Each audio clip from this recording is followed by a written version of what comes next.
യഹിന്നുൽ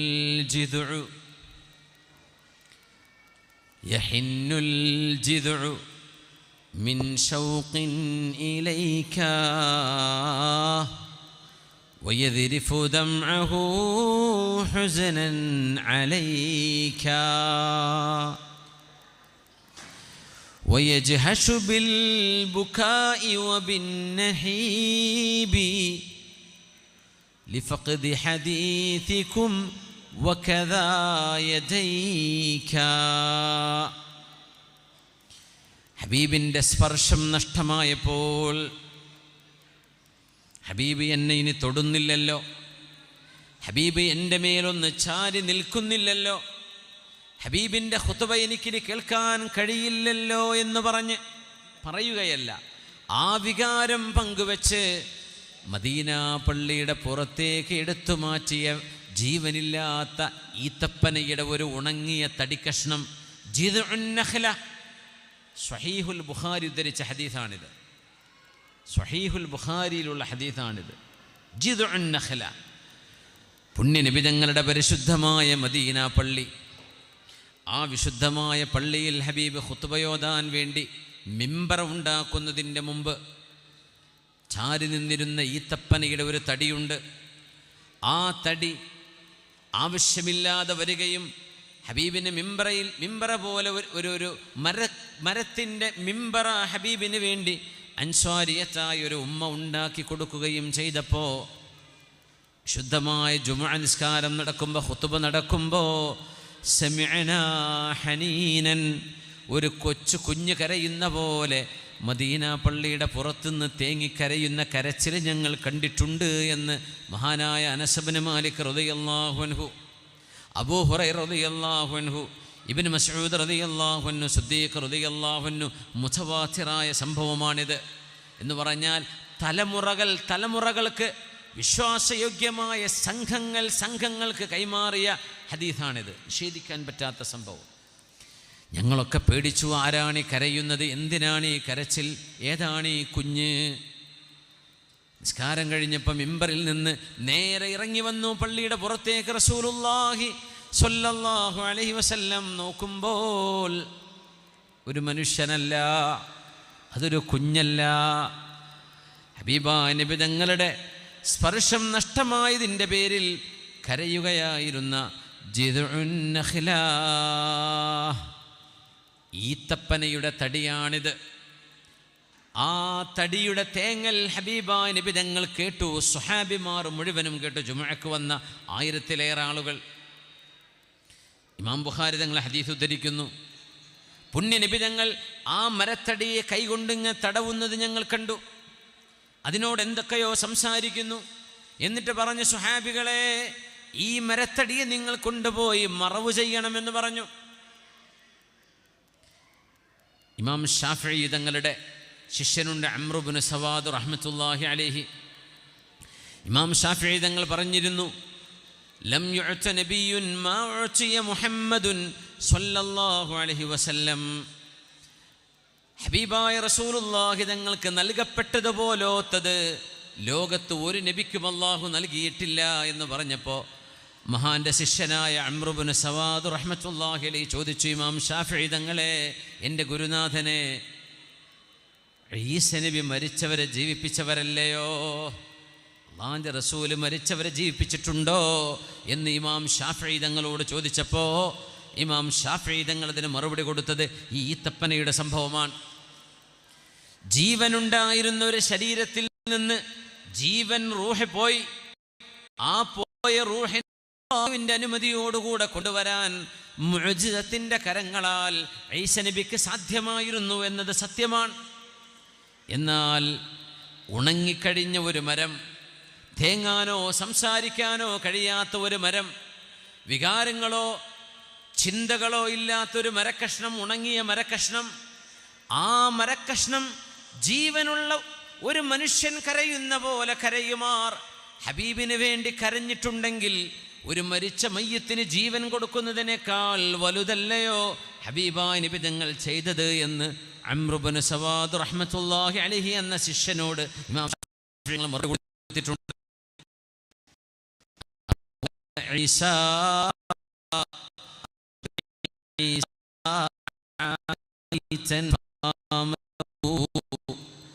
وأنت أحييت أجيالا من الرمم നബിയേ, അങ്ങയുടെ സഹോദരനായ പ്രവാചക ശൃംഖലയിൽ അവസാനത്തേതിന് തൊട്ടുമുമ്പ്, അങ്ങയുടെ തൊട്ടുമുമ്പ് വന്ന നബി ഈസ ബിനു മറിയം അലൈഹിസ്സലാം മരിച്ചവരെ ജീവിപ്പിച്ചു എന്നത് ശരി തന്നെയാണ് നബിയേ. എന്നാൽ വഅൻത അഹയൈത അജ്യാലം മിനർ റിമമി, എത്രയോ നുരുമ്പിപ്പോയ ജീവനില്ലാത്ത സമുദായങ്ങൾക്കല്ലയോ നബിയെ അങ്ങ് ജീവൻ കൊടുത്തത്? സമുദായങ്ങൾക്കല്ലേ ജീവൻ കൊടുത്തത്? സ്വല്ലല്ലാഹു അലാ മുഹമ്മദ് സ്വല്ലല്ലാഹു അലൈഹി നമ്മുടെ ചെയ്യുന്ന ഹബീബിനോട് നമ്മൾ കാണിക്കുന്ന കടപ്പാടിൻ്റെ ചെറിയൊരു അംശം മാത്രമാണെന്ന് മഹാന്മാരായ ചെയ്യേണ്ട ബാധ്യത അത്രയും നമുക്ക്. ലൗ റഅയ്തു ഇഖ്വാനി, എൻ്റെ സഹോദരങ്ങളെ ഞാൻ കണ്ടിരുന്നുവെങ്കിൽ എന്ന് പറഞ്ഞപ്പോൾ സ്വഹാബികളോട് തങ്ങൾ കൊടുത്ത മറുപടി, ഇതുവരെ ലോകത്ത് വന്നിട്ടില്ലാത്തവർ, യുഅ്മിനൂന ബി വലം യറൗനി, എന്നെ കാണാതെ എന്നെ വിശ്വസിക്കാൻ പോകുന്നവർ. ഹബീബിനെ നമ്മൾ കണ്ടിട്ടില്ല. അള്ളാഹുവിൻ്റെ ഹബീബിനെ കാണാൻ അള്ളാഹു യഖ്ലത്തിൽ, നാളെ യഖ്ലത്തിലും ഈ ലോകത്ത് മനാമിലും അള്ളാഹു തൗഫീഖ് നൽകട്ടെ. അതൊരു വലിയ സൗഭാഗ്യമാണ്. യഖ്ലത്ത് ദുന്യാവിൽ നടക്കും എന്ന് പറയുന്ന ഉൾക്കാഴ്ചയുള്ള ആലിമീങ്ങൾ വരെയുണ്ട്. ആ ഹബീബിനെ അറിയാനും പഠിക്കാനുമുള്ള അവസരമാണ് റബീഉൽ അവ്വലിൽ അമറാത്തിലെ ദഅവ ഇസ്ലാമിക് സെൻറ്റർ SICയും ഇവിടുത്തെ KMCCയും സംയുക്തമായി സംഘടിപ്പിച്ചത്. ഇതിൻ്റെ പ്രവർത്തകരെ അഭിനന്ദിക്കുകയാണ്. ഇതൊരവസരം നിങ്ങൾ ഉണ്ടാക്കുകയാണ്. നമ്മുടെ കുട്ടികൾക്ക്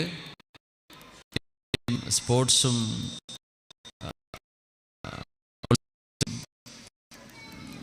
വേൾഡ് കപ്പും ഇതൊക്കെ കാണാനും അറിയാനും അവസരങ്ങൾ നമ്മൾ ഉണ്ടാക്കി കൊടുക്കുന്നുണ്ടല്ലേ. നമ്മുടെ ഹബീബിനെ അറിയാൻ മാത്രം അവസരമുണ്ടാകുമ്പോഴേക്കും അത് ദീനിന്ന് പുറത്ത്, അത് ഇസ്ലാമിൽ പാടില്ലാത്തത് എന്ന് പറയുന്നതിൻ്റെ അനൗചിത്യം നിങ്ങളൊന്ന് ആലോചിച്ച് നോക്കൂ. ഓരോ ത്തിൻ്റെയും ചില അനുഭവമുണ്ട്. നബി സല്ലല്ലാഹു അലൈഹി വസല്ലം തങ്ങളുടെ കാലഘട്ടത്തിൽ ജുമുഅക്ക് 2 വാങ്ങില്ല. അതാര് കൊണ്ടുവന്നതാ? ഉസ്മാൻ ഇബ്നു അഫ്ഫാൻ റളിയല്ലാഹു അൻഹു. ആദ്യം വാങ്ക് വിളിക്കും. ജുമുഅൻ്റെ മുമ്പ് ഇമാം മിമ്പറിൽ കയറുന്ന സമയം ജുമുഅയുടെ വഖത്തിൻ്റെ വാങ്ക് കൊടുക്കും. എന്തിനെന്നറിയോ? അന്നത്തെ ആളുകൾ ജുമുഅക്ക് വരാൻ ഒരൽപ്പം താമസിക്കുന്നു എന്ന് മഹാൻ മനസ്സിലാക്കിയപ്പോൾ. സ്വഹാബത്ത് ആരെങ്കിലും പറഞ്ഞോ തങ്ങളില്ലാത്ത കാലത്തുള്ള പരിപാടി വേണോ? ചോദിച്ചില്ല. എന്തുകൊണ്ട്? അതാണ് ഫിഖ് എന്ന് പറഞ്ഞാൽ. ഫിഖ് എന്ന് പറഞ്ഞാൽ എഴുതി വെച്ചത് വായിക്കലല്ല. ഫിഖ് എന്ന് പറഞ്ഞാൽ ഒരു കാലഘട്ടത്തിൻ്റെ അനിവാര്യതയെ മനസ്സിലാക്കലാണ്. അതാണ് പണ്ഡിത ദൗത്യം. ഇന്ന് ഹബീബിനെ മനസ്സിലാക്കാനുള്ള അവസരങ്ങൾ നമ്മൾ നമ്മുടെ മക്കൾക്ക് കൊടുക്കണ്ടേ? അടുത്തൊരു തലമുറക്ക് ഹബ്ബുണ്ടാവുമോ? പുണ്യനബി ആരാണെന്നറിയാൻ ഈ റബീഉൽ അവ്വലിൻ്റെ ഈ ഒരു മൗസിമല്ലാതെ നമുക്ക് അവസരമുണ്ടോ? ഹബീബിനെ വേണ്ടി നമ്മൾ അവിടുത്തെ അപദാനങ്ങൾ വാഴ്ത്തുകയും അവിടുത്തെ പുകഴ്ത്തി പറയുകയും സ്വലാത്ത് ചൊല്ലുകയും മൗലിദ് പാരായണം ചെയ്യുകയും നമ്മുടെ മക്കൾ പ്രസംഗിക്കുകയും പാട്ടുപാടുകയും ഇതൊക്കെ ചെയ്യുമ്പോൾ അത് ഹുബ്ബല്ലേ? അത് വേണ്ടെന്ന് പറയാൻ ആർക്കാണ് ധൈര്യം ഉണ്ടാവുക? നമ്മുടെ ജില്ലാ സമ്മേളനങ്ങൾക്ക് തെളിവ് വേണ്ട, നമ്മുടെ സ്ഥാപനങ്ങളുടെ വാർഷികങ്ങൾക്ക് തെളിവ് വേണ്ട.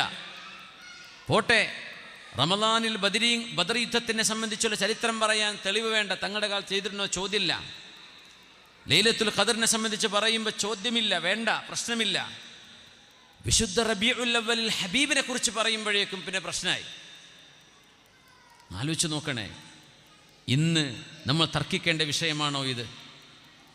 This is A necessity of time. കാലഘട്ടത്തിൻ്റെ അനിവാര്യതയാണ്. റബീഉ പരിപാടികൾ ഈ ഉമ്മത്ത് ചെയ്തിരിക്കണം, നിർബന്ധമാണ്. ഇല്ലെങ്കിൽ നമ്മുടെ മക്കൾക്ക് ഹബീബ് ആരാണെന്നറിയാൻ അവസരമില്ലാതെ പോകില്ലേ? അത് സൃഷ്ടിക്കേണ്ട നമ്മുടെ ബാധ്യതയല്ലേ? ഇന്നത്തെ കാലത്തിൻ്റെ അനിവാര്യതയല്ലേ അത്? അവർക്ക് ലോകത്ത് മറ്റെല്ലാ കാര്യങ്ങളും അറിയാൻ അവസരമുണ്ട്. ഈ റബീഉൽ അവ്വൽ പോലും ഇല്ലെങ്കിൽ, നമ്മൾ ഇങ്ങനെ ഒരു ഹബീബിന് വേണ്ടി ഒരു ഒത്തുകൂടൽ ചെയ്തില്ലായിരുന്നുവെങ്കിൽ ഇത് ഹബീബിന് ഇഷ്ടമുണ്ടാവില്ല എന്ന് എങ്ങനെ പറയാൻ കഴിയും? സ്വഹാബികൾ ഹബീബിനെ പുകഴ്ത്തി പറഞ്ഞില്ലേ? അവർ ഹബീബിനെ സംബന്ധിച്ച് മദ്ഹ് ചെയ്തില്ലയോ? അത് ഈ മാസത്തിൽ മാത്രം പറ്റൂല എന്നെങ്ങനെ പറയാ? എപ്പോഴും ചെയ്തൂടെ? ഹബീബിൻ്റെ ജന്മം നടന്ന ദിവസത്തിന് പ്രത്യേകതയുണ്ട്. ഫീഹി ഉലിത്തു, ഞാൻ ജനിച്ച ദിവസമാണത്, ഞാൻ ജനിച്ച ദിവസമാണ് തിങ്കളാഴ്ച ദിവസം, അതുകൊണ്ട് നിങ്ങളന്ന് സുന്നത്ത് നോമ്പെടുക്കണം എന്ന് ഹബീബുനാ റസൂലുള്ളാഹ് സ്വല്ലല്ലാഹു അലൈഹി വസല്ലം. അതല്ലേ നമ്മൾ ചെയ്യുന്നുള്ളൂ.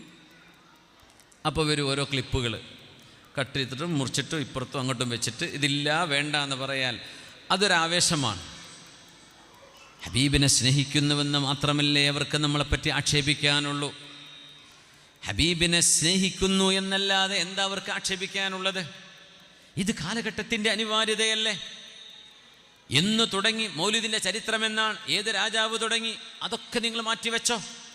ഇന്നത്തെ തലമുറക്ക് ഹബീബിനറിയാൻ ഈ ഒരു അവസരം കൂടെ നമ്മൾ നിഷേധിച്ചു കളഞ്ഞാൽ ഒരു തലമുറയോട് ചെയ്യുന്ന അപരാധമല്ലേ നമ്മൾ ചെയ്യുന്നത്? എന്നാൽ അള്ളാഹും അവൻ്റെ റസൂലും പാടില്ല എന്ന് പറഞ്ഞ ഹറാമാക്കിയത് ഒന്നുമേ ഒരിക്കലും ചെയ്യാൻ പാടില്ല. പക്ഷേ ഹബീബിൻ്റെ മദ്ഹ് അള്ളാഹ്ക്ക് ഇഷ്ടമല്ലേ? റസൂലുള്ളാഹി തങ്ങൾക്ക് ഇഷ്ടമല്ലേ? ഹബീബിൻ്റെ സ്വലാത്ത്, അവിടുത്തെ ജനന സമയത്ത് നടന്ന അത്ഭുതങ്ങൾ, അതല്ലേ നമ്മുടെ മങ്കൂസ് മൗലിദിൽ പറയുന്നത്. ഹബീബായ തങ്ങളെ സംബന്ധിച്ചുള്ള പുകഴ്ത്തലുകൾ, ഇത് ഹുബ്ബല്ലേ? ഈ ഹുബ്ബില്ലെങ്കിൽ ദീനിൽ എന്തുണ്ട്? നമ്മൾ സൂചിപ്പിച്ചിട്ടുണ്ടെന്ന് എനിക്ക് തോന്നുന്നു. മഹാനായ മാലിക് ഇബ്നു അനസ് റളിയല്ലാഹു അൻഹു റഹ്മത്തുള്ളാഹി അലൈഹി, ഇമാമു ദാരിൽ ഹിജ്റ. ദാറുൽ ഹിജ്റ എന്ന് പറഞ്ഞാൽ മദീനയുടെ പേരാണ്. ദാറുൽ ഹിജ്റ, ഹിജ്റ ചെയ്തു വന്ന നാട്. മദീന കണ്ട, ലോകം കണ്ട പ്രഗത്ഭനായ ഇമാം മാലിക് ഇബ്നു അനസ് റഹ്മത്തുള്ളാഹി തആല അലൈഹി 100ഓളം സ്വഹാബിമാരെ നേരിട്ട് കണ്ട് പരിചയമുള്ള ഇമാമാണ്. മാലിക്കി മദ്ഹബിൻ്റെ ഇമാം, മുവത്തയുടെ രചയിതാവ്. ഇമാം മാലിക് എന്നവർ ഹദീസ് രേഖപ്പെടുത്തിയ ഹദീസ് പണ്ഡിതനാണ്. അന്ന് ഹദീസുകൾ പറഞ്ഞു കൊടുക്കുമായിരുന്ന മഹാനായ അയ്യൂബ് സഖ്തിയാനി റഹ്മത്തുള്ളാഹി അലൈഹിയെ സംബന്ധിച്ച ആളുകൾ പറഞ്ഞു കൊടുത്തു, ഇമാം അവറുകളെ, അയ്യൂബ് സഖ്തിയാനിയുടെ ഹദീസ് നിങ്ങൾ എന്താ എടുക്കാത്തത്? നിങ്ങൾ എന്താ എഴുതാത്തത്? ഇമാം മാലിക് എന്നവരെ മറുപടി കൊടുത്തു, അയ്യൂബ് സഖ്തിയാനിയെ എനിക്കൊന്ന് പരിശോധിക്കേണ്ടതുണ്ട്. എന്നിട്ട് പരിശോധിച്ചു. മാലിക് എന്നവരത് ലോകത്തോട് വിളിച്ചു പറഞ്ഞു. എന്നിട്ട് പറഞ്ഞു, നിങ്ങൾ ആരെക്കുറിച്ച് പറയുകയാണെങ്കിലും അവരെക്കാളൊക്കെ ഖൈറാണ് അയ്യൂബ് സഖ്തിയാനി എന്ന് ലോകത്തോട് ഇമാം മാലിക് എന്നവരെ വിളിച്ചു പറയാൻ കാരണമെന്തെന്ന് അന്വേഷിച്ചിട്ടുണ്ടോ? ഹജ്ജതൈൻ, 2 തവണ ഹജ്ജ് ചെയ്യാൻ വന്നിട്ടുണ്ട് അയ്യൂബ് സഖ്തിയാനി റഹ്മത്തുള്ളാഹി അലൈഹി. കറാമത്തുള്ള മഹാൻ. എങ്ങനത്തെ കറാമത്ത് എന്നറിയോ? തൻ്റെ കൂടെ വന്ന 100 കണക്കിന് ആളുകളോട് മഹാനായ അയ്യൂബ് സഖ്തിയാനി ചോദിച്ചു, കറാമത്ത് എന്ന് കേട്ടിട്ടുണ്ടോ എന്ന് ചോദിച്ചു. പറഞ്ഞു, ഇല്ല. എന്നാൽ അങ്ങനൊരു സംഭവമുണ്ട്, കാണിച്ചറിഞ്ഞെന്ന് ചോദിച്ചു. ഒന്ന് കണ്ടാൽ തിരക്കേടില്ല.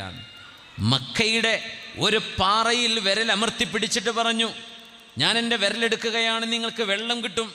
ഉണങ്ങിയ പാറയിൽ വിരൽ വെച്ചിട്ട് ആ വിരലെടുത്തപ്പോൾ തൻ്റെ കൂടെയുള്ള താബിഈങ്ങളോട് കുടിച്ചോളൂ എന്ന് പറഞ്ഞു. വെള്ളം മണപൊട്ടി ഒഴുകി. അവരൊക്കെ കുടിച്ചു, അവരുടെ പാത്രങ്ങളിൽ നിറച്ചു. മതിയായോ എന്ന് ചോദിച്ചു. മതി. എന്നാൽ അത് നിർത്താൻ പോവുകയാണ്. ബിസ്മില്ലാ എന്ന് പറഞ്ഞ് അവിടെ തൊട്ടു. ആ വെള്ളം നിന്നു. എന്നിട്ട് പറഞ്ഞു, ഞാൻ മരിക്കുന്നവരെ ലോകത്തോട് ഇത് പറയരുത്, ഞാൻ മരിച്ചിട്ട് വേണമെങ്കിൽ പറഞ്ഞു. അങ്ങനത്തെ കറാമത്ത് കാണിച്ച മഹാൻ. പക്ഷേ മാലിക് എന്നവർ ഹദീസ് രേഖപ്പെടുത്തിയാൻ തുടങ്ങിയത് എപ്പോഴാണെന്നറിയോ? ഈ കറാമത്തിലൊന്നും ഇമാം മാലിക് എന്നവർ നിന്നുകൊടുത്തില്ല. ഹദീസ് അറിയും, അതുകൊണ്ട് ഹദീസ് രേഖപ്പെടുത്താൻ പറ്റും. ഹദീസിൻ്റെ ആലിം എന്ന് പറയാൻ പറ്റുമോ? ആയില്ല. ഏതുവരെ? ഹജ്ജതൈൻ, 2 തവണ ഹജ്ജിന് വന്നപ്പോൾ അയ്യൂബ് സഖ്തിയാനിയെ ഞാൻ പിന്നാലെ നടന്ന് വീക്ഷിച്ചിട്ടുണ്ട്. മലിക് ഇമാം പറയാം, താബിഈയാണ് മലിക് ഇമാം. കുല്ലമാ ദുഖിറ റസൂലുള്ളാഹ് സ്വല്ലല്ലാഹു അലൈഹി വസല്ലം, അല്ലാഹുവിൻ്റെ റസൂലിൻ്റെ പേര് പറയപ്പെടുമ്പോൾ ഹറമിൽ നിൽക്കുന്ന അയ്യൂബ് സഖ്തിയാനി അജ്ഹശ ബിൽ ബുകാ, തേങ്ങി തേങ്ങി കരയുന്നത് ഞാൻ കാണുമായിരുന്നു. ഹത്താ അർഹമ, ചെന്ന് സമാധാനിപ്പിക്കേണ്ടി വരും.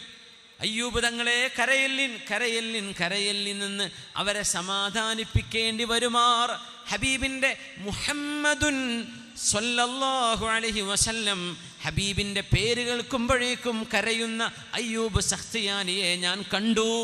അവിടെ മുതലാണ് മഹാന്റെ ഹദീസ് ഞാൻ രേഖപ്പെടുത്താൻ തുടങ്ങിയത് എന്ന് ഇമാമുന മാലിക് ബിൻ അനസ് റളിയല്ലാഹു അൻഹു. എന്തുകൊണ്ട്? ഹദീസ് രേഖപ്പെടുത്തണമെങ്കിൽ ഹദീസ് പണ്ഡിതൻ്റെ ഖൽബിൽ ഹബീബിനോട് സ്നേഹം വേണം. തങ്ങളുടെ പേര് കേൾക്കുമ്പോൾ കരയണമെന്ന് എവിടെയുള്ളത്? ഏത് ഹദീസ് അതിന് തെളിവ്? തങ്ങളുടെ പേര് കേൾക്കുമ്പോൾ കരയണമെന്ന് ഏത് ഹദീസാണ്? ഖുർആനാണ് തെളിവ്? ഇല്ല, തെളിവില്ല. എന്തുകൊണ്ട് തെളിവില്ല?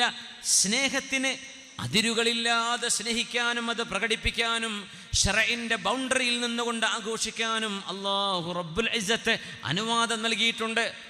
ആ ഹുബ്ബിൻ്റെ കണ്ണുനീരുകൾ അയ്യൂബ് സഖ്തിയാനിയുടെ കവിളുകളിലൂടെ ഒഴുകുന്നത് കണ്ടപ്പോഴാണ് ഇത് മുഹിബ്ബുർ റസൂൽ, ഹബീബിനെ സ്നേഹിക്കുന്ന മഹാനാണ്. വെറും ഹദീസ് പറഞ്ഞാൽ പോരാ, ഖൽബിൽ ഹുബ്ബുണ്ട്. ഫകതബതു അൻഹു, അന്ന് മുതലാണ് അയ്യൂബ് സഖ്തിയാനിയുടെ ഹദീസ് ഞാൻ രേഖപ്പെടുത്താൻ തുടങ്ങിയത് എന്ന് ഹദീസ് പണ്ഡിതനായ മാലിക് ഇബ്നു അനസ് റളിയല്ലാഹു അൻഹു, മാലിക്കി മദ്ഹബിന്റെ ഇമാം. അതാണ് ഹുബ്ബ്. ഇത് ചെറിയ വിഷയമല്ല.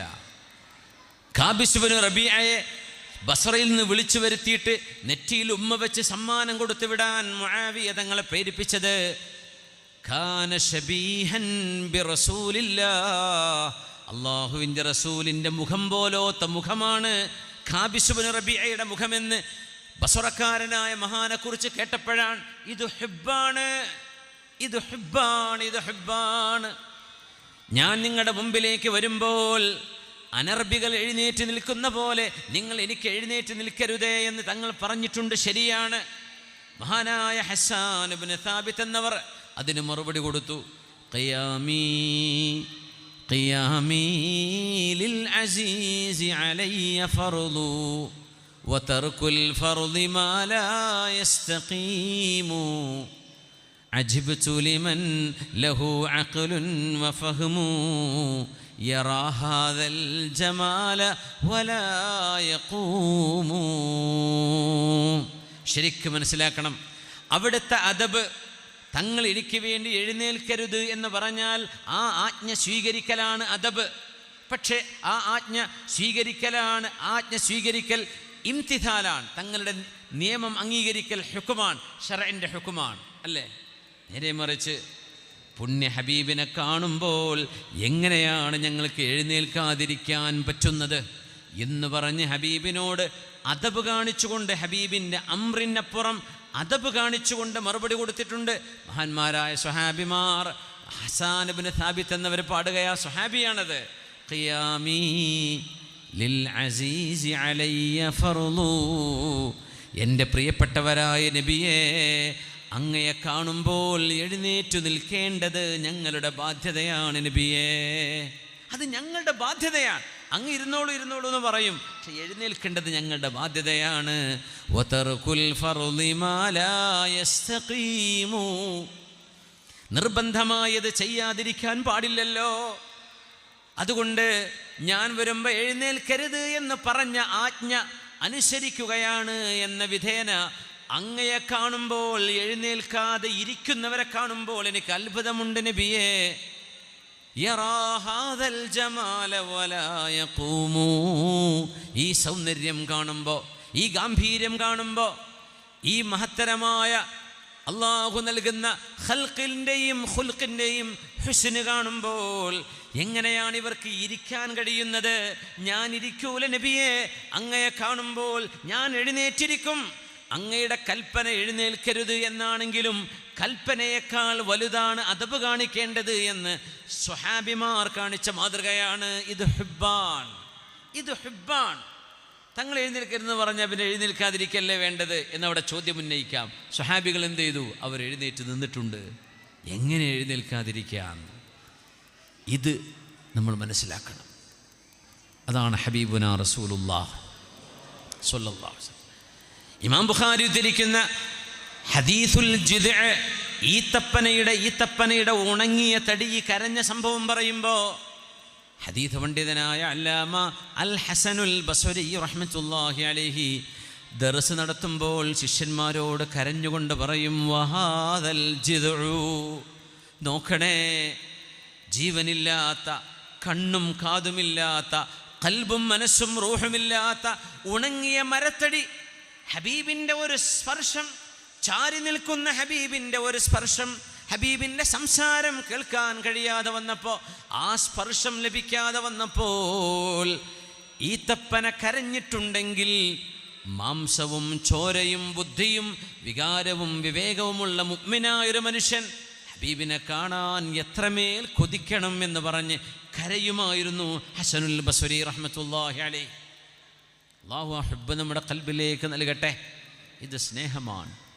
കള്ളു കുടിച്ചതിൻ്റെ പേരിൽ 3-4 തവണ ശിക്ഷ വാങ്ങി ആ സദസ്സിൽ നിന്ന് തിരിച്ചു പോകുമ്പോൾ ഏതോ ഒരാൾ ഉറക്കെ പറഞ്ഞു, ലഅനഹുല്ലാഹ് മാ അക്സറ മാ യുഅ്താ ബിഹി, ഈ മനുഷ്യന് ശാപമുണ്ടാവട്ടെ, എത്ര തവണയാണ് കള്ളുകുടിക്ക് ശിക്ഷയും വാങ്ങി പോകുന്നത് ഹബീബിൻ്റെ മുമ്പിൽ നിന്ന് എന്ന് കള്ളുകുടിയനായൊരു മനുഷ്യനെക്കുറിച്ച്, അതും 1, 2, 3 തവണ ഹബീബിൻ്റെ മുമ്പിൽ ശിക്ഷ വാങ്ങിച്ചു പോവുകയാണ്.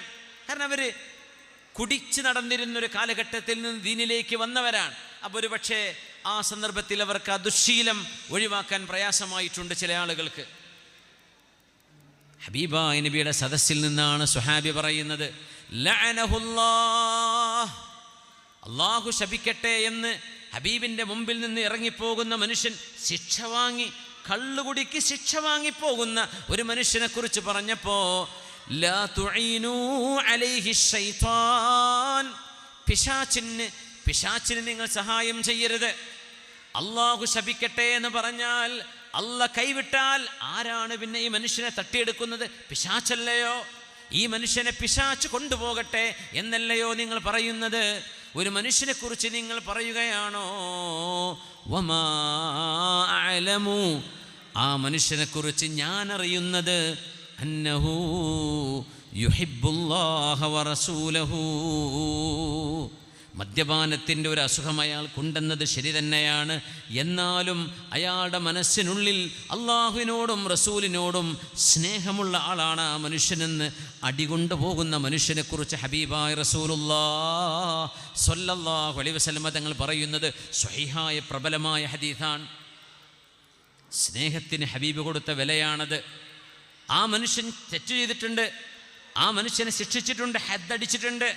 എന്നാലും ആ മനുഷ്യനെക്കുറിച്ച് എനിക്കറിയുന്നത്, വമാ അഅലമു അല്ലദീ അഅലമു എന്നർത്ഥം, ആ മനുഷ്യനെക്കുറിച്ച് ഞാൻ അറിയുന്നത്, അന്നഹു യുഹിബ്ബുല്ലാഹ വറസൂലഹു, ഖൽബിൻ്റെ ഉള്ളിൽ അദ്ദേഹത്തിന് അള്ളാഹുവിനോടും റസൂലിനോടും ഹുബ്ബുണ്ട്. ചിലരൊക്കെ പറയില്ലേ, റബീഉൽ അവ്വൽ ഇങ്ങനെ ആവേശം കാണിച്ചിട്ട് മാത്രം എന്താ കാര്യം? കാര്യമുണ്ട്. അതിനുവേണ്ടി ഒരു ആവേശം. ഹബീബായ തങ്ങളുടെ മഹബ്ബത്ത് കാണിക്കുന്നു. ചെയ്തു പോകുന്ന തെറ്റുകൾ തന്നെ. മാപ്പ് ചോദിച്ചില്ലെങ്കിൽ, തൗബ അള്ളാഹു സ്വീകരിച്ചില്ലെങ്കിൽ ശിക്ഷ വാങ്ങിക്കേണ്ടി വരും. അള്ളാഹു മഗ്ഫിറത്ത് നൽകട്ടെ. പക്ഷേ ഒരു മനുഷ്യൻ ഹബീബിന് വേണ്ടി കാണിക്കുന്ന സ്നേഹത്തിന് വിലയുണ്ട്. അതല്ല ഈ ഹദീസ് പഠിപ്പിക്കുന്നത്. ആ ഹദീസ് പഠിപ്പിക്കുന്ന ആശയം, ഖൽബിൽ കിടക്കുന്ന മഹബ്ബത്തിന് അള്ളാഹു വില കൊടുത്തിട്ടുണ്ട്.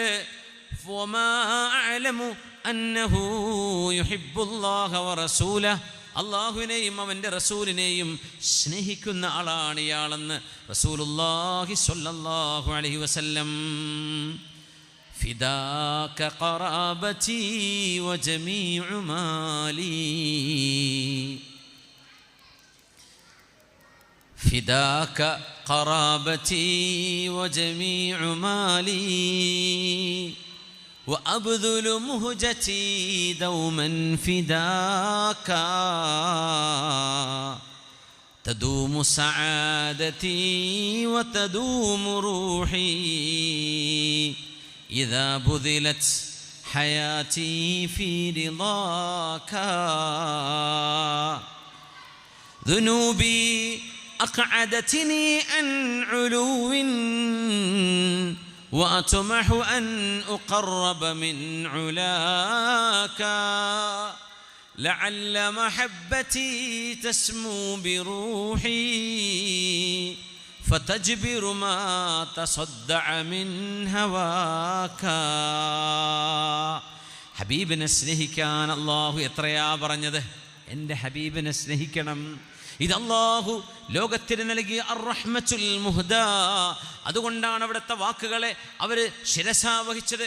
നിങ്ങൾ ആലോചിച്ച് നോക്കിൻ, 40 വയസ്സ് പ്രായമായ ഇടം മുതൽ 23 വർഷക്കാലത്തിനിടക്ക് ഒരു സാധാരണ മനുഷ്യനായിരുന്നു എങ്കിൽ ഹബീബായ നബി തങ്ങൾക്ക് ഇങ്ങനെ ഒരു ഇൻഫ്ലുവൻസ് ലോകത്ത് ചെയ്യാൻ കഴിയുമായിരുന്നു?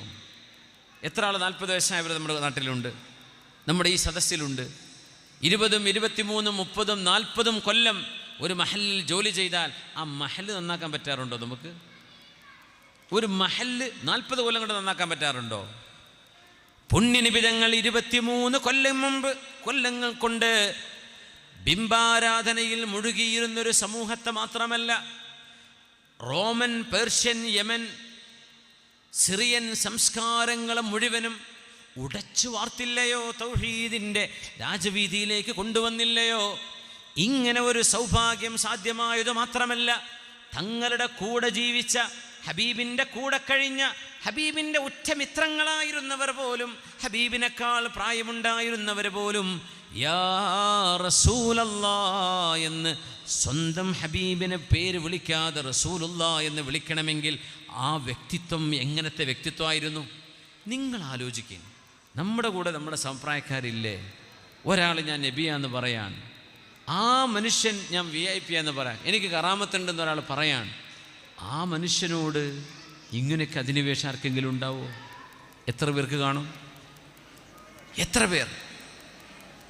ഖദീജ ബീവിയിൽ നിന്ന് തുടങ്ങി സിദ്ദീഖ് റളിയല്ലാഹു അൻഹു, സുഹൈബ് റളിയല്ലാഹു അൻഹു, ബിലാൽ എന്നവർ, അലിയാർ തങ്ങൾ, 5 പേർ. അവിടെ നിന്ന് തുടങ്ങിയ യാത്ര 23ാമത്തെ കൊല്ലം ഒരു ഫേസ്ബുക്കും സോഷ്യൽ മീഡിയയും ഇല്ലാതിരുന്ന കാലമെന്ന് ആലോചിക്കണം.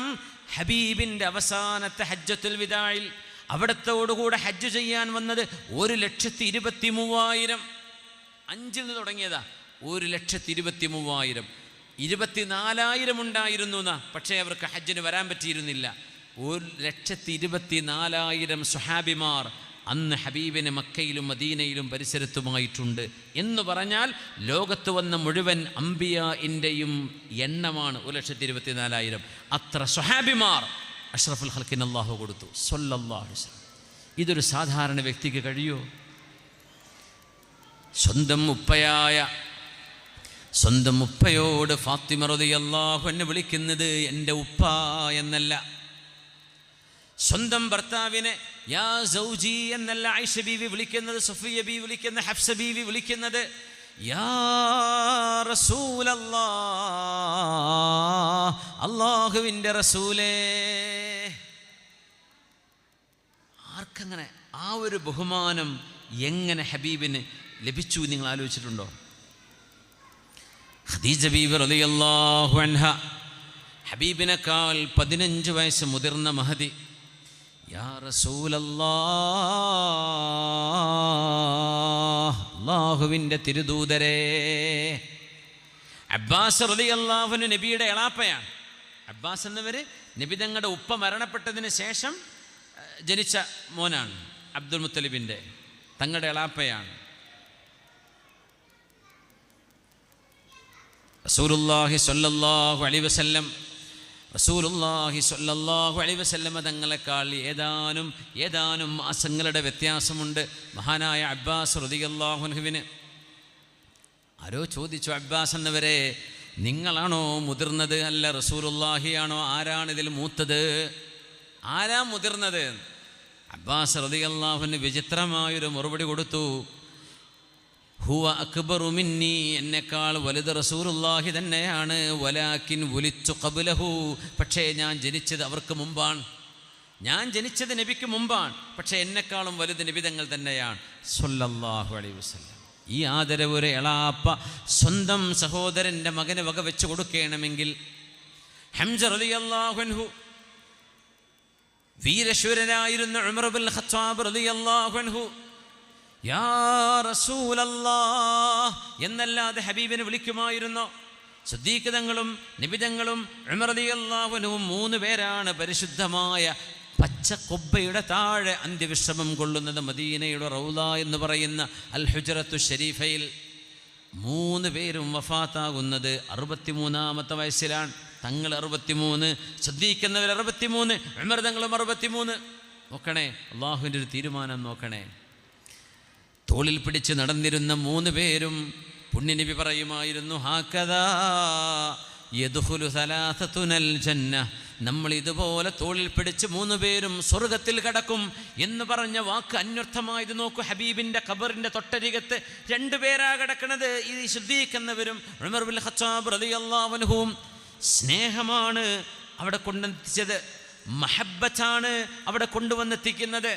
തോളോട് തോൾ ചേർന്ന് നിന്ന് ഹബീബിന് വേണ്ടി ജീവൻ കൊടുക്കാൻ തയ്യാറായ, ഹബീബിൻ്റെ കൂടെ നിന്ന് ഷെയ്ഖാൻ എന്ന് സ്വഹാബിമാരെ കുറിച്ച് പറഞ്ഞാൽ, സ്വഹാബികളിലെ ഷെയ്ഖാൻ എന്ന് പറയുന്നത് സിദ്ദീഖ് എന്നവർ ഒരു ഷെയ്ഖ്, ഉമർ എന്നവർ മറ്റൊരു ഷെയ്ഖ്.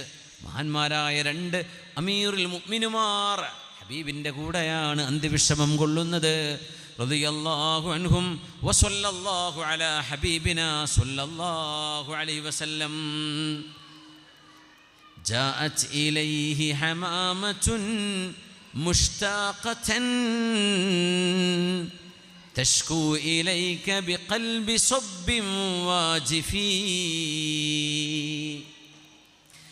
من أخبر الورقاء أن مقامكم حرم وأنك منزل للخائفين. മഹാനായ അബ്ദുല്ലാഹി ഇബ്നു മസ്ഊദ് റളിയല്ലാഹു അൻഹു സ്വഹാബികളിലെ ആലിമാൻ. പണ്ഡിതന്മാരുണ്ട് സ്വഹാബികളിൽ.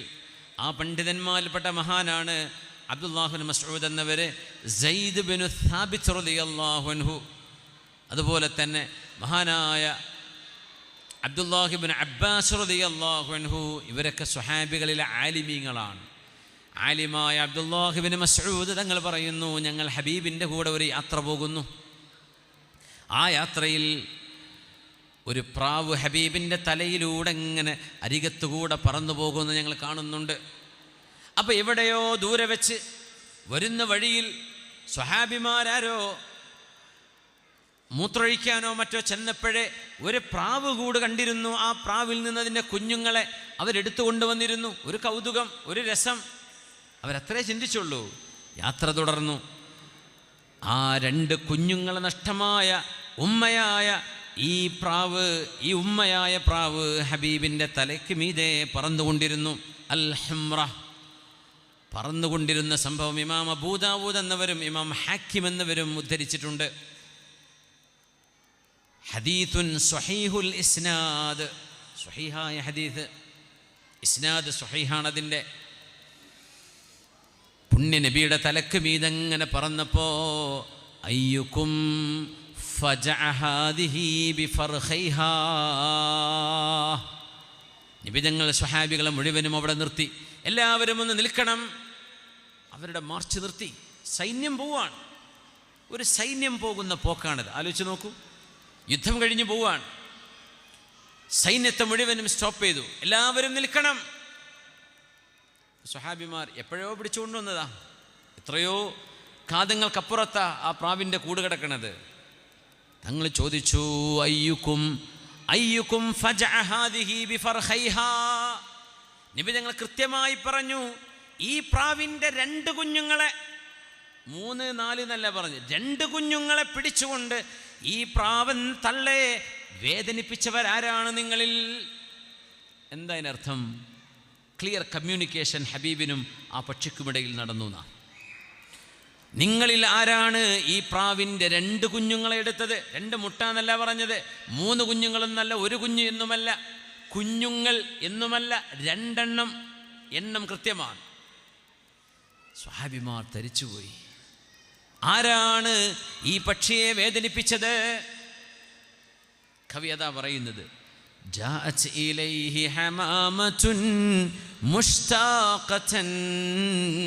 ഹമാമത്ത് എന്ന് പറഞ്ഞാൽ പ്രാവ്, പിജൻ. ജാഅത് ഇലൈഹി ഹമാമത്തുൻ മുഷ്താഖതൻ തഷ്കൂ ഇലൈഹി ബിഖൽബി സബ്ബിൻ വാജിഫി. തൻ്റെ 2 മക്കളെ കാണാതായ വേദന. ഉമ്മ തന്നെയല്ലേ? അത് മൃഗമാണെങ്കിലും പക്ഷിയാണെങ്കിലും ഉമ്മയാണ് അല്ലേ? വയനാട്ടിലെ ദുരന്തമൊക്കെ നമ്മൾ പറയുമ്പോൾ കൊച്ചു കുഞ്ഞുങ്ങൾ ബാക്കിയാവുന്നത്, കുഞ്ഞുങ്ങളെ കാണാതെ ഉമ്മമാർ ബാക്കിയാവുന്നത്. അല്ലാഹുവേ പടച്ചവനെ, നീ ആ വലിയൊരു പരീക്ഷണത്തിന് അവർക്ക് അർഹമായ പ്രതിഫലം കൊടുക്കണേ റബ്ബേ. അവരിൽ മരിച്ചവർക്ക്, വിശ്വാസിനികൾക്ക് സ്വർഗം നൽകണേ റബ്ബേ. ജീവിച്ചിരിക്കുന്നവർക്ക് മനസ്സമാധാനവും നിൻ്റെ കരുണയും അല്ലാഹു നൽകി അനുഗ്രഹിക്കണേ പടച്ചവനെ. അതിനുവേണ്ടി ഒരുപാട് സഹായം ചെയ്ത ആളുകൾ, ഫോർ വയനാട് ക്യാമ്പയിൻ അടക്കം, സമസ്തയുടെ ഇതടക്കം, KMCCയുടെ വക, മുസ്ലിം ലീഗിൻ്റെ വക, നാട്ടിലെ മറ്റു ചാരിറ്റി സംഘടനകൾ, ഒരുപാട് ആളുകൾ അതിനുവേണ്ടി സഹായിച്ചു. നാടേതാ, ആർക്കാ, ഒന്നും അറിയണ്ട, മനുഷ്യർക്ക് വേണ്ടിയാണ്. അല്ലാഹുവേ, ആ ദാനധർമ്മങ്ങളൊക്കെ നീ സ്വീകരിക്കണേ പടച്ചവനെ. മക്കൾ നഷ്ടപ്പെടുന്ന വേദന ആലോചിച്ച് നോക്കൂ. ഒരു പക്ഷി ഹബീബിൻ്റെ മുമ്പിൽ വന്ന് പറയാ, നബിയേ, എൻ്റെ 2 മക്കളെ അങ്ങയുടെ അനുയായികൾ പിടിച്ചുകൊണ്ടുപോയിട്ടുണ്ട്. ഇത് ഹദീഥാണ്. ഇത് ഹബീബിൻ്റെ ജീവിതം പഠിക്കണം. നമ്മുടെ നാട്ടിൽ നിരീശ്വരവാദികളുണ്ടല്ലോ, യുക്തിവാദികൾ, ഹദീത്ത് വായിച്ചിട്ടില്ല, ഒന്നും പഠിച്ചിട്ടില്ല. അവരാകെ കേട്ടത് ബ്രഷ് ചെയ്യണതും ടോയ്ലറ്റ് പോണ ഹദീത്ത് മാത്രമേ കേട്ടിട്ടുള്ളൂ. എന്നിട്ട് പറയാം ഇസ്ലാം ആകെ ഇതാണ്. ജാഹിലിങ്ങൾക്ക് എന്ത് പറയാൻ? പുണ്യനബിയുടെ സംസ്കാരമാണിത്. അവിടെ നിന്ന് പഠിപ്പിക്കുന്ന ആശയമല്ലേ ഇത്? ഒരു പക്ഷിക്ക് വേണ്ടി ഒരു സൈന്യം മാർച്ച് ചെയ്തു പോകുമ്പോൾ സൈന്യത്തെ സ്റ്റോപ്പ് ചെയ്ത് നിർത്തി അവിടെ വഴിയിൽ നിൽക്കണം. എന്തിന്? ഒരു പക്ഷിക്ക് വേണ്ടി. പടച്ചോനെ, ഒരു പക്ഷിക്ക് വേണ്ടിയോ? അതെ, ഒരു പക്ഷിക്ക് വേണ്ടി. ഈ പക്ഷിയുടെ മനസ്സിനെ വേദനിപ്പിച്ചതാരാണ്? അപ്പോൾ മനസ്സിലാക്കണേ, ഒരു പക്ഷിയെ വേദനിപ്പിക്കാൻ അള്ളാഹു ഇഷ്ടപ്പെടൂല, നബി തങ്ങൾ ഇഷ്ടപ്പെടൂല. പിന്നെയുണ്ടോ മനുഷ്യനെ വേദനിപ്പിക്കുന്നത്? പിന്നെയുണ്ടോ അതിൽ ആലിമീങ്ങളെയും സാധാരണക്കാരെയും സയ്യിദന്മാരെയും വേദനിപ്പിക്കുന്നത്? പറ്റുമോ? ഒരിക്കലും പറ്റൂല. പക്ഷിയെ വേദനിപ്പിക്കാൻ പറ്റൂല, പിന്നല്ലേ ബാക്കിയുള്ളവരെ? മുഅ്മിനീങ്ങളെ പറ്റുമോ? സാധാ മനുഷ്യരെ പറ്റുമോ? പക്ഷി, മിണ്ടാപ്രാണിയായ ആ പക്ഷിയെ വേദനിപ്പിച്ചതിന് ഹബീബായ തങ്ങൾ ഇടപെട്ടു. ആരാണിതിനെ വേദനിപ്പിച്ചത്? അതിൻ്റെ പക്ഷിക്കുഞ്ഞുങ്ങളെ തിരിച്ചു കൊടുക്കണമേ. ആരാണത്? ഞങ്ങളാ നബിയെ. 2 സ്വഹാബിമാർ കൊണ്ടുപോയി വെക്കണം അവിടെ. ആ പക്ഷിക്കുഞ്ഞുങ്ങൾ അതിൻ്റെ കൂട്ടിലെത്തിക്കുന്നത് വരെ സൈന്യം അവിടെ കാത്തിരുന്നു. കാറ്ററിങ്ങിന് ഭക്ഷണം കൊണ്ടെടുക്കാൻ പോയതല്ലത്. 2 പക്ഷിക്കുഞ്ഞുങ്ങളെ തിരിച്ചു വെക്കാൻ പോയത്. അവിടെ വെയിറ്റ് ചെയ്തു സ്വഹാബിമാർ. മനസ്സ് നിറയെ മാതൃഹൃദയം നിറഞ്ഞ സ്നേഹവുമായി ബിഖൽബി സബ്ബിൻ വാജിഫി. ആ വാക്കിനർത്ഥം അതാണ്. മാതൃസ്നേഹത്തിൻ്റെ വേദനയുമായി ഹബീബേ, അങ്ങയുടെ കയ്യിൽ നീതിയുണ്ട് എന്ന ആഗ്രഹത്തോടുകൂടെ, പ്രതീക്ഷയോടുകൂടെ അങ്ങയുടെ മുമ്പിലേക്ക് മാടപ്രാവ് പാറി വന്നില്ലയോ നബിയേ? ജാഅത് ഇലൈക ഹമാമത്തുൻ മുഷ്താഖതൻ തഷ്കൂ ഇലൈക ബിഖൽബി സബ്ബിൻ വാജിഫി. എന്നിട്ട് കവി ചോദിക്കുകയാണ്, ആരാണാവോ മാടപ്രാവിനോട് പറഞ്ഞു കൊടുത്തത്, നിങ്ങളുടെ 2 കുഞ്ഞുങ്ങളെ നിങ്ങൾക്ക് വേണമെങ്കിൽ ഈ സൈന്യത്തിൽ കടന്നു പോകുന്ന ഒരു ഖാത്തമുൻ നബിയ്യീനുണ്ട്, ഈ സൈന്യത്തിൽ നേതൃത്വം കൊടുക്കുന്ന അന്തിമ റസൂലുണ്ട്, അർ-റഹ്മത്തുൽ മുഹദാത്തുണ്ട്, റഹ്മത്തുൽ ലിൽ ആലിമീനുണ്ട്. ആ നബിയോട് ചെന്ന് പറ എന്ന് 100 കണക്കിന് ആളുകളുള്ള സംഘത്തിൽ ഹബീബായ നബി തങ്ങളുടെ അരികത്തേക്ക് മാത്രം ഹബീബിനെ തിരിച്ചറിഞ്ഞു വരാൻ ആ പക്ഷിയോട് ആരാണാവോ പറഞ്ഞു കൊടുത്തത്? അത് അത്ഭുതല്ലേ. മൻ അഖ്ബറൽ വർഖാ അന്ന മഖാമകും ഹറമുൻ വ അന്നക മൻസിലുൽ ലിൽ ഖായിഫീ. ആരാണ് നബിയെ അങ്ങയിൽ അഭയമുണ്ട് എന്ന് ആ പക്ഷിയോട് പറഞ്ഞു കൊടുത്തത്? ആരാണ് നബിയെ പേടിക്കുന്നവൻ്റെ അഭയമാണങ്ങ്, വിഭ്രാന്തിപ്പെട്ട് ഓടുന്നവന് ആശ്വാസം ലഭിക്കുന്ന ഇടമാണ് അങ്ങ്, അങ്ങയുടെ അരികത്ത് വന്നാൽ പ്രശ്നത്തിന് പരിഹാരമുണ്ട് എന്ന് പക്ഷിയോട് പറഞ്ഞു കൊടുത്തത് ആരാണാവോ എന്ന് ചോദിക്കുന്നത് റഹ്മത്തുൽ ലിൽ ആലമീൻ ആരാണെന്ന് ഉമ്മത്ത് മനസ്സിലാക്കാൻ അള്ളാഹു തരുന്ന ദലാലത്തുകളാണ്. ഇത് അള്ളാഹു നൽകുന്ന ഇഷാറകളാണ്, അള്ളാഹു നൽകുന്ന സൂചനകളാണിത്. സ്വലാത്തു ചൊല്ലണം, സ്വല്ലല്ലാഹു അലാ സയ്യിദിനാ മുഹമ്മദ് സ്വല്ലല്ലാഹു അലൈഹി വസല്ലം.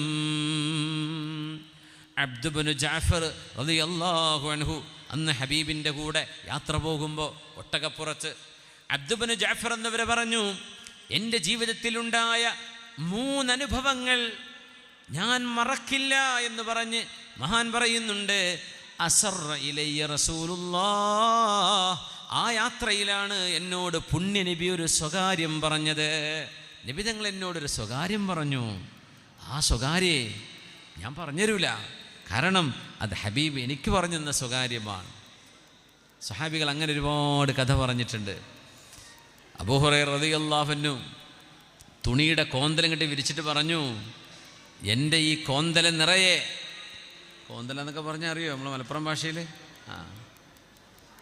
ഇത് നിറയെ എനിക്ക് ഹബീബ് വാരിക്കോരി തന്നിട്ടുണ്ട്. ചില ഇൽമുകൾ എന്നോട് കൂട്ടിപ്പിടിക്കാൻ വേണ്ടി പറഞ്ഞു, ഞാനിത് കൂട്ടിപ്പിടിച്ചു. 2 കെട്ടഴിക്കാത്ത ഇൽമിൻ്റെ ഭണ്ഡാരങ്ങൾ എൻ്റെ കയ്യിലുണ്ട്. എൻ്റെ ഇൽമിൻ്റെ ഒരു കെട്ടേ ഞാൻ അഴിച്ചിട്ടുള്ളൂ. 1000കണക്കിന് ഹദീസുകൾ ഞാൻ പറഞ്ഞു തന്നത് എൻ്റെ ഒരു കെട്ടിൽ നിന്നാണ്. മറ്റേ കെട്ട് ഞാൻ പറഞ്ഞു തന്നിട്ടില്ല. അത് ഞാൻ പറഞ്ഞാൽ ലഖുത്തി അഹാദൽ ബുൽഊം, നിങ്ങൾ എന്നെ പിടിച്ചു കൊല്ലും, നിങ്ങളെന്നെ കൊന്നുകളയും. അത്രക്ക് മേൽ നിങ്ങളുടെ വിഷയങ്ങളിൽ നടക്കാൻ പോകുന്ന ഫിത്നകളും ആ ഫിത്നയുടെ നേതാവും ആ നേതാവിൻ്റെ വാപ്പയുടെ പേരും നാടും പഞ്ചായത്തും വാർഡ് നമ്പർ അടക്കം അല്ലാഹുവിൻ്റെ റസൂലിലേക്ക് പറഞ്ഞു തന്നിട്ടുണ്ടെന്നാണ് പറഞ്ഞതിനർത്ഥം. അബൂ ഹുറൈറ നിങ്ങൾ പറഞ്ഞിട്ടുണ്ട്, ഞാനിത് പറഞ്ഞാൽ നിങ്ങളെല്ലാവരും കൂടിയിട്ട് എന്നെ ശരിയാക്കും, അതുകൊണ്ട് ഞാൻ പറഞ്ഞുതരൂല, അതെൻ്റെ സ്വകാര്യമാണ്. ഹുദൈഫത്ത് ഇബ്നുൽ യമാൻ റളിയല്ലാഹു അൻഹുവിനെ വിളിച്ചു നബി തങ്ങൾ സ്വകാര്യം പറഞ്ഞു കൊടുത്തിട്ടുണ്ട്. ആ സ്വകാര്യം ഹുദൈഫ തങ്ങൾ അഭിമാനത്തോടെ പറയാറുണ്ട്, എൻ്റെ കയ്യിൽ ഒരു ലിസ്റ്റ് നബി തങ്ങൾ തന്നിട്ടുണ്ട്. ഈ ഉമ്മത്തിൽ ഇവിടെ ജീവിച്ചിരിക്കുന്നവർ, വരാൻ പോകുന്നവർ ആരൊക്കെയാണ് കപടവിശ്വാസികൾ എന്ന് നബി തങ്ങൾ ഒരു ലിസ്റ്റ് എൻ്റെ കയ്യിൽ തന്നിട്ടുണ്ട്, പറഞ്ഞുതരൂല എന്ന് പറഞ്ഞു. അപ്പോൾ സിദ്ദീഖ് മഹാനായ ഉമർ എന്നവർ മെല്ലെ ചോദിച്ചിട്ടുണ്ട്, ഹുദൈഫ ഖലീഫയാണ് അന്ന് ഉമർ റളിയല്ലാഹു. അപ്പോൾ ആ ഒരു അധികാരത്തെ ചോദിക്കാമല്ലോ, മന്ത്രിയാകുമ്പോൾ ഒരു പവർ, മന്ത്രി പദം പോയാൽ വേറെ പവറുമാണല്ലോ. ഇത് ഉമർ റളിയല്ലാഹു അൻഹു ഖലീഫയാണ്. ആ പവർ ഉപയോഗിച്ചിട്ട് ഉമർ തങ്ങൾ ചോദിച്ചു, ഹുദൈഫ നിങ്ങൾ പറയൂല എന്നൊക്കെ പറഞ്ഞ് ശരി തന്നെ, ഞാൻ ഒരു കാര്യം ചോദിച്ചോട്ടെ, ചെറിയൊരു ഉത്തരം തന്നാൽ മതി. ആ മുനാഫിക്കീങ്ങളുടെ പേരിൻ്റെ കൂട്ടത്തിൽ ഉമർ ഇബ്നുൽ ഖത്താബ്, ഖത്താബിൻ്റെ മകൻ ഉമർ എന്നുണ്ടോ ഹുദൈഫ? അത് മാത്രം ഒന്ന് പറഞ്ഞു തരീന്ന് പറഞ്ഞു. കുറേ നേരം തല താഴ്ത്തുന്നിട്ട് പറഞ്ഞു, അമീറുൽ മുഅ്മിനീൻ, നിങ്ങളുടെ പേര് ആ ലിസ്റ്റിലില്ല, ഇനി ആരും എന്നോട് ചോദിക്കരുത്, ഞാൻ പറഞ്ഞുതരില്ല എന്ന് പറഞ്ഞു. ഉണ്ടോ ഇല്ലയെന്ന് പോലും ഞാൻ പറഞ്ഞുതരില്ല, ഉമർ എന്നവർക്ക് മാത്രം പറഞ്ഞു കൊടുത്തു, നിങ്ങളുടെ പേര് അതിലില്ല. യാ അല്ലാഹ്, അല്ലാഹു അക്ബർ, അല്ലാഹു അക്ബർ, അല്ലാഹു അക്ബർ. ഉമർ റളിയല്ലാഹു അൻഹു നമ്മളെക്കാളും എത്ര ഹബീബിനെ സ്നേഹിച്ച ആളാണെന്നറിയോ? ഉമർ തങ്ങൾ ഒരിക്കൽ തങ്ങളോട് പറഞ്ഞില്ലേ, നബി എനിക്ക് അങ്ങേ ഭയങ്കര ഇഷ്ടമാണ്, എൻ്റെ ശരീരം കഴിഞ്ഞാൽ പിന്നെ അങ്ങാണ്, എൻ്റെ മക്കളോ ഭാര്യയോ കുട്ടികളോ ഒന്നുമല്ല, എൻ്റെ മാതാപിതാക്കളുമല്ല, അങ്ങാണ് നബിയെ, എൻ്റെ തടി കഴിഞ്ഞ പറ്റില്ല ഉമറേ, നിങ്ങളുടെ ശരീരത്തിനു മുമ്പേ നിങ്ങൾ എന്നെ സ്നേഹിക്കണം, ഞാനാവണം ആദ്യം, എന്നാലേ ഈമാൻ പൂർത്തിയാവുള്ളൂ. അപ്പം അങ്ങനെ കുറച്ചേ നിന്നു. ഉമർ റളിയല്ലാഹു അൻഹു സത്യസന്ധനായിരുന്നു. സോപ്പിടാൻ വേണ്ടി പറയുകയാണെങ്കിൽ പറയാം, എന്നെക്കാളും അങ്ങേ തന്നെയാണ് ഇഷ്ടം, അത് പറഞ്ഞില്ല, ഉള്ളതുപോലെ അങ്ങ് പറഞ്ഞു, എൻ്റെ തടി കഴിഞ്ഞാൽ നിങ്ങളാ നബിയെ. തങ്ങൾ പറഞ്ഞു, ലാ യാ ഉമർ, പോരാ.